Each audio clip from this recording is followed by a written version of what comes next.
Inilah caranya jenengan untuk bisa bertahan sampai mati, imanmu tetap tidak jidroh, maka wa ilaina turja'un, kau kembali pada Allah. Wa qala aidon in asobathum musibah qalu inna lillahi wa inna ilaihi rajiun. Kembali. Artinya imanmu itu harus kembali pada urip. Bundelane benang merahnya itu ada di Sirul Asror. Itu Pak, dzikir Sirul Asror itu benang merah. Syariat tanpa Sirul Asror nggak bisa. Thariqah tanpa Sirul Asror nggak bisa wusul, nggak bisa ketemu Allah, kembali pada Allah, nggak bisa. Berarti nggak bisa menghancurkan iman selain Allah. Padahal wajib hukumnya Anda di dunia ini menghancurkan seluruh apapun selain Allah. Kalau niki wong pangkat pi oleh cara ngilangi, cukup dalam hatimu jangan merasa memiliki kau. Yang memiliki adalah Allah. Buktinya pasti kau tinggalkan. Entah meninggalkannya itu dengan cara sudah habis masa jabatanmu, atau kau bongkok, atau kau meninggal. Udah, itu caranya. Jadi solusi kalau kita sudah paham, sudah duduk di wilayah itsbat pada Allah, wa ilaina turja'un. Ujian apapun yang dihadapkan, jangan melihat ujiannya, jangan melihat makhluknya, lihatlah hanya Allahnya.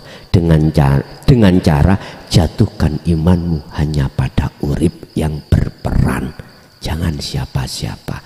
Kadang-kadang Pak, kadang-kadang ujian itu innama amwalukum wa auladukum fitnah, diuji lewat anak supaya kita neraka iku kelakuane anak.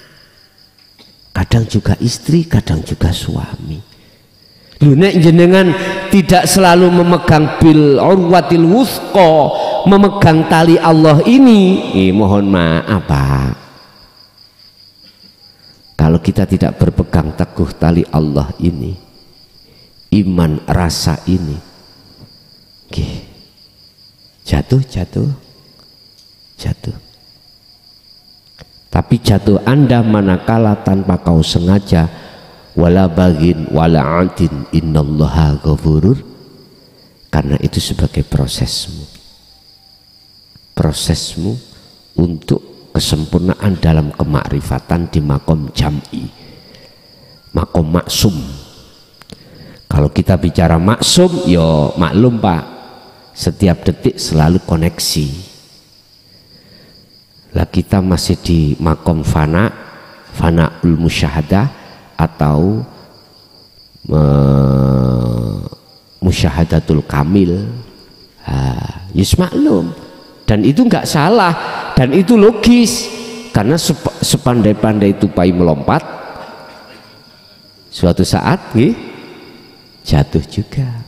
Tapi jatuhnya itu gak diinginkan, gak ingin jatuh. Sampai takut tupai lah, gak mungkin ingin jatuh, apalagi dikejar anjing, gak pingin jatuh, tapi Allah jatuhkan. Berarti kalau Anda sadar yang menjatuhkan Anda itu adalah Allah, berarti Anda bukan berarti tidak zikir, itulah Anda zikir. Lali hati kita pada Allah, tapi kita sadar kalau yang melalaikan itu Allah, berarti itu bukan lalai, yaitulah zikir. Berarti Anda ingat, sadar. Suatu saat kita memang dihadapkan dengan kondisi seperti itu Pak, digodalah kita, diujilah oleh Allah lewat istri, padahal istri kita sudah kita wanti-wanti, "Ma, nanti jam 7 saya dibangunkan ya, sebab 7:30 saya ada tugas." "Oh, penting mang." "Oh iya." Lah kok mama ini melok keturun. Masakan durung mateng, mamane sik melungker. Kepegelen Pak, kepegelen. Mari rewang bu di kepegelen. Malah jam 8 digugah, ngamuk-ngamuk. Udah. Iya. Sama ibunya juga begitu. Kita kalkulasi kita dalam satu bulan kebutuhan kita untuk bla bla bla bla jumlahnya 3 juta. Lah kok kasih belanja 300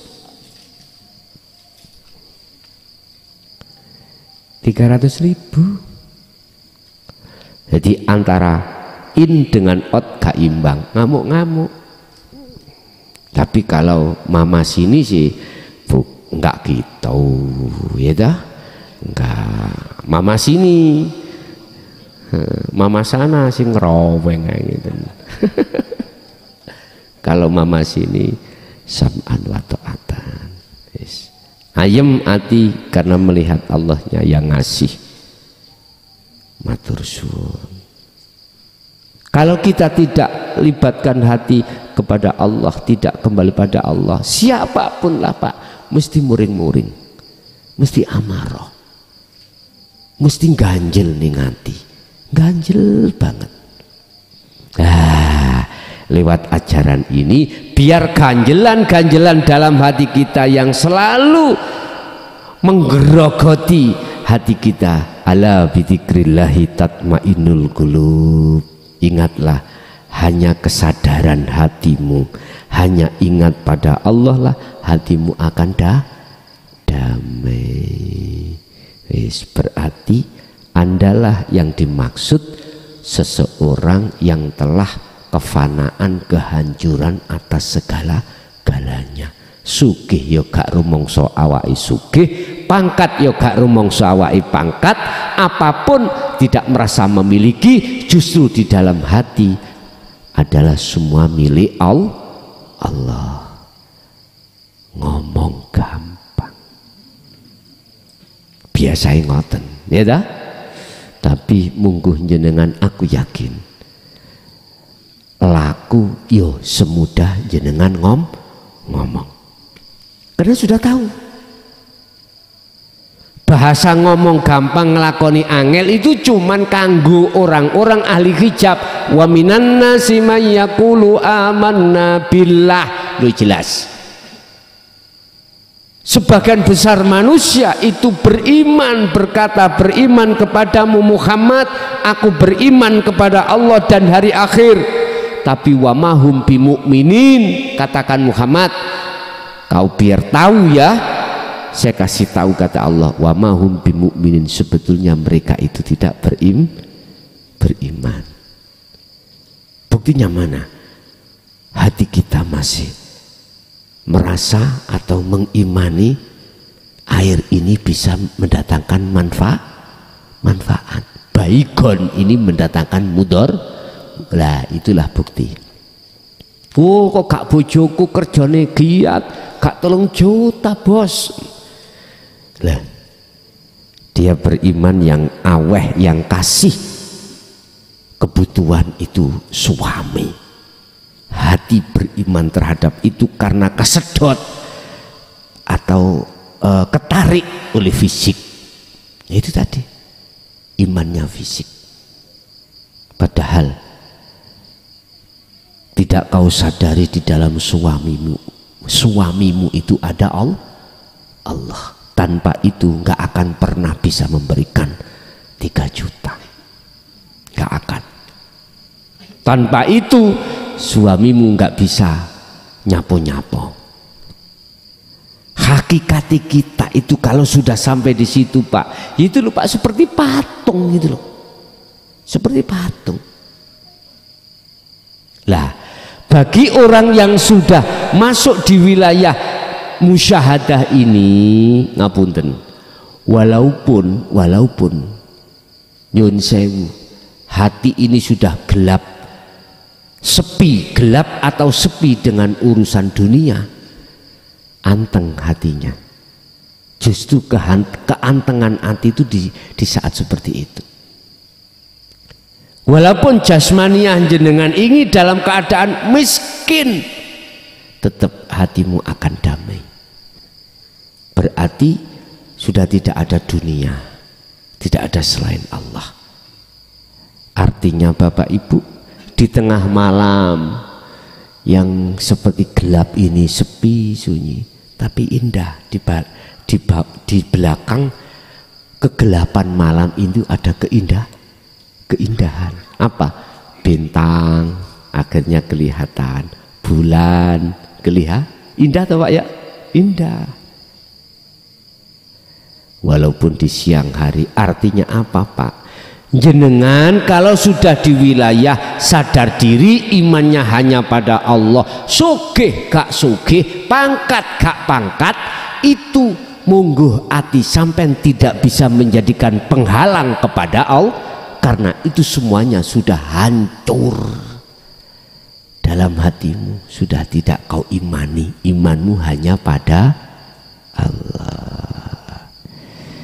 Bapak Ibu hadirin jamaah rahimakumullah, kesimpulan,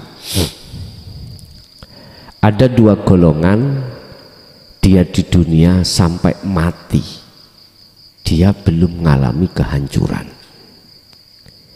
tapi ketika saat dia meninggal barulah dia sadar kehancuran yang sebenarnya, dan di situ sudah tidak ada waktu untuk bertobat karena pintu tobat sudah ditutup.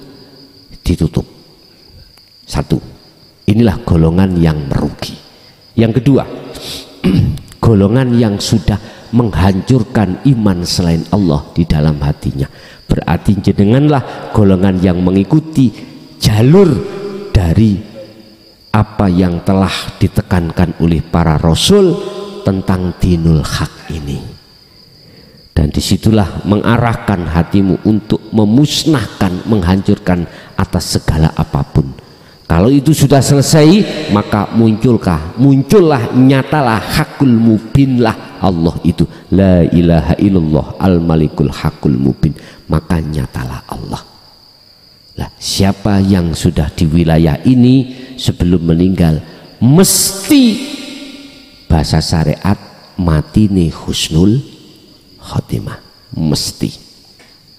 Tidak memakai la'allah, mudah-mudahan, tidak, karena Anda sudah mendapatkan status hukum pasti. Bahasa wong ning penjara, ning pengadilan sudah ingkrah, Anda sudah punya status hukum itu. Oleh sebab itu, lewat mimbar yang sangat sederhana dan sangat mulia ini, bukannya saya mengajak ya, saya menyerukan, menawarkan atas sisa hidup Anda ya, sisa umur Anda di dunia ini.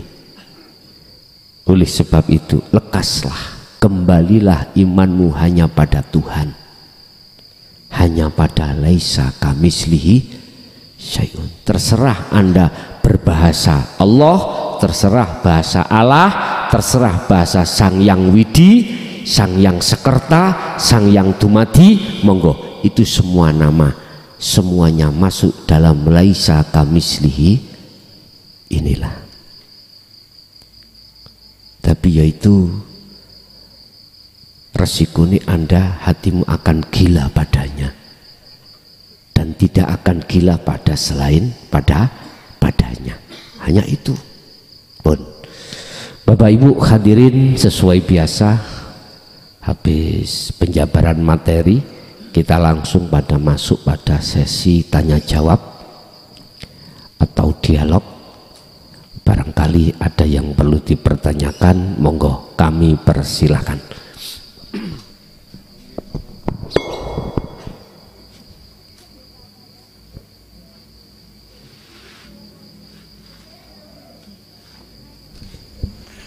Assalamualaikum warahmatullahi wabarakatuh. Mugi Gus Mas Lason diberi kesehatan. Amin ya rabbal alamin. Saya mencoba untuk memberikan sebuah pernyataan pengalaman rohani. Bukan bertanya, tapi memberikan pernyataan. Mangke kula diparingi pedaran mengatakan. Sebelum saya bertemu dengan Dinul Haq ini sekitar tahun 1990 itu Pak. Saya dulu memang pernah belajar melalui olah pernafasan. Itu diberikan dzikir siri tapi yang tauhid apa namanya yang dari syariat itu Pak, la ilaha illallah itu Pak.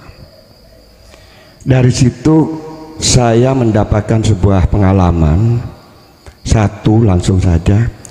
Pandangan mata saya itu ada latar belakang Pak, seperti apa rambut hitam tapi dia ada pernik-pernik putih bercahaya yang seperti air gitu ya, transparan. Itu dia membentuk formasi, selalu mengiringi begitu, bergerak gitu. Tidak statis tapi dinamis. Pada kejadian pertama saya dipertemukan dengan formasi huruf lam dengan mim yang nyambung, tidak ada alifnya Pak. Yang kedua adalah huruf mim ha mim dal nyambung, tapi ya maksudnya Muhammad. Yang ketiga adalah lam alif lam ha, tidak ada alif, maksudnya Allah Pak. Jadi pada saat itu pernah saya pertanyakan kepada yang guru sudah meninggal tahun 2010, itu alif itu ya yang baca itu Pak. Kemudian juga saya pernah diwejang bahwa di bagian kepala itu adalah Baitul Makmur yang ada 4 pintu nafsu. Ya, yang kedua adalah di bagian dada itu adalah Baitul Muharram. Yang ketiga adalah di bagian pelanangan gitu Pak, itu namanya Baitul Muqaddas. Tapi ya sampai saat ini saya nggak ada uraian itu Pak. Itu sebelum, kemudian setelah dibaiat oleh Allah melalui Gus Muklason, alhamdulillah saya di dalam berkhalwat itu seakan-akan ruangnya sudah semakin luas, artinya tidak berbatas Pak. Kalau dulu saya masih dalam ruangan ada batas.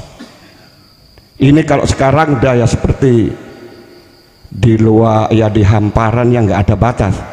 Bahkan kalau berkhalwat saya di tengah malam selalu saya matikan lampu di kamar, tapi ya sudah tidak melihat rumah, tidak ada gitu Pak. Jadi saya ada sebuah pengalaman ketika berkhalwat, saya sukanya adalah dengan sholat saja Pak, sholat. Kemudian dalam suatu kejadian itu ternyata kok saya inginnya setelah ruku kemudian berdiri sebelum sujud itu ingin berlama-lama begitu. Kok itu ingin lama sekali? Karena di situ di dalam ruangan itu seperti ada sinar rembulan gitu yang enak gitu. Kadang-kadang sesekali ada sinar yang dari kiri ke kanan gitu. Rasanya enak, lebih ya nggak tahu lah, saya nggak bisa ngomong gitu Pak. Nah dari situ tiba-tiba kan tangan saya itu kan biasa seperti orang siap upacara itu Pak. Tahu-tahu bergerak sendiri, bergerak takbir, kemudian jempol ini ada di sini, kemudian sendakapnya itu bukan di perut tapi di bagian dada bagian bawah. Kemudian mengangkat takbir lagi, tangan, telapak tangan, kedua tangan itu di apa namanya ini ditutupkan tapi di depannya pelanangan gitu. Mohon maaf Pak. Nah kemudian Setelah itu ada lagi dua. Pada saat saya tidur malam jam 9 itu, saya kebiasaan selalu pasang headset untuk mendengarkan offline atau online gitu dari YouTube-nya Ponpes ini. Tiba-tiba kepala terangkat, Pak. Terangkat tapi tidak meninggalkan jasad di belakang, di bawah yang tidur itu. Kalau yang pengalaman yang lalu kan ada dua, yang terangkat dan yang tidur. Ini tidak. Begitu terangkat, tahu-tahu lepas seperti secepat kilat terangkat ke atas itu. Tapi sebentar langsung sadar kembali saya ada di situ. Nah, ini yang terakhir terkait mimpi, Pak. Yang terakhir, saya mimpi seperti naik kendaraan tapi tidak ada yang nyetir, seperti becak di depan, di hamparan luas banyak dedaunan yang. Kemudian saya dihantarkan ke dalam suatu tempat, ada dua sisi, yang di sini gelap, yang kanan itu terang. Nah, di situ saya disuguhkan sepeda motor bagus, tapi saya nggak tertarik.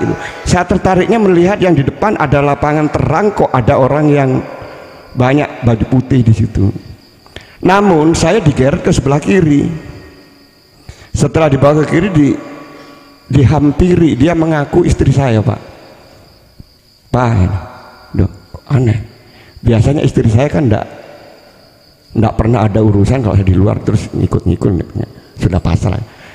Jadi batin saya pas begitu, dia mengajak mau di kamar gitu, ada kamar gitu. Tapi saya langsung bilang seperti itu. Dia kemudian saya tolak, loh, kamu bukan istri saya kok. Akhirnya kembali saya, Pak. Dia balik juga. Begitu balik kok ada dua orang. Dia bilang ngoceh begini, kalau begitu kamu cinta ya, no? Wis suwe Bu, mulai biyen sampean niku ya apa. Dia ngacir, udah pergi. Saya menuju ke arah sepeda motor itu, kemudian sudah nggak ada mimpinya itu udah. Saya kira begitu, Pak. Mohon wedaran pun matur sembahun. Wassalamualaikum warahmatullahi wabarakatuh. Oh ya, nama saya Bambang Seswoyo, Pak. Nggih, saking Sengkaling, Pak. Sengkaling. Malang nggih, Sengkaling. Malang Sengkaling. Oh, okay. Depan pemandian. Terima kasih. Wassalamualaikum warahmatullahi wabarakatuh. Waalaikumsalam warahmatullahi wabarakatuh. Dulu itu kalau kita pernah mengenal ilmu sejati dari Romo, proses sangkan paraning dumadi itu gini, Pak.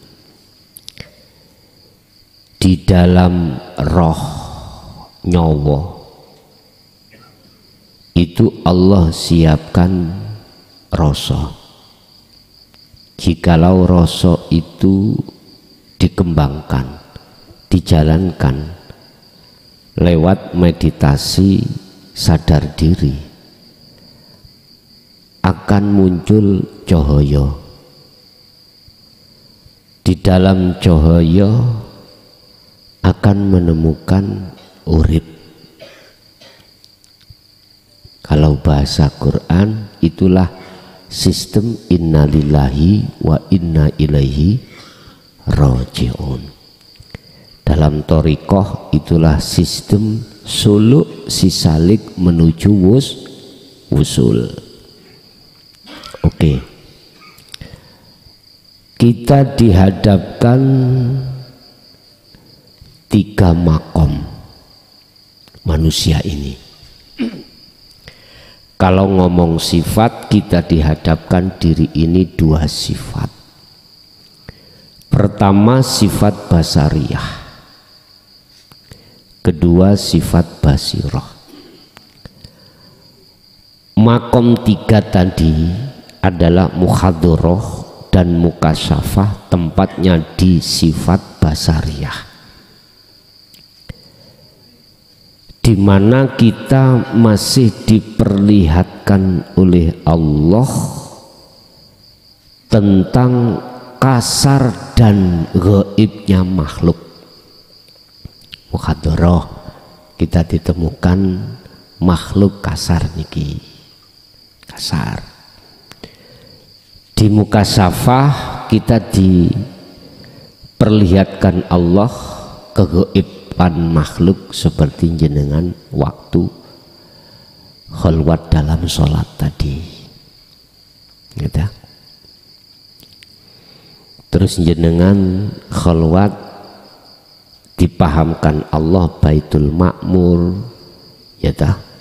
Terus dipahamkan tentang masalah Masjidil Haram,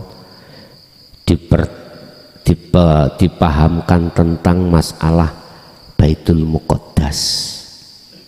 Oke, itu semuanya masuk dalam kategori maqam mukasyafah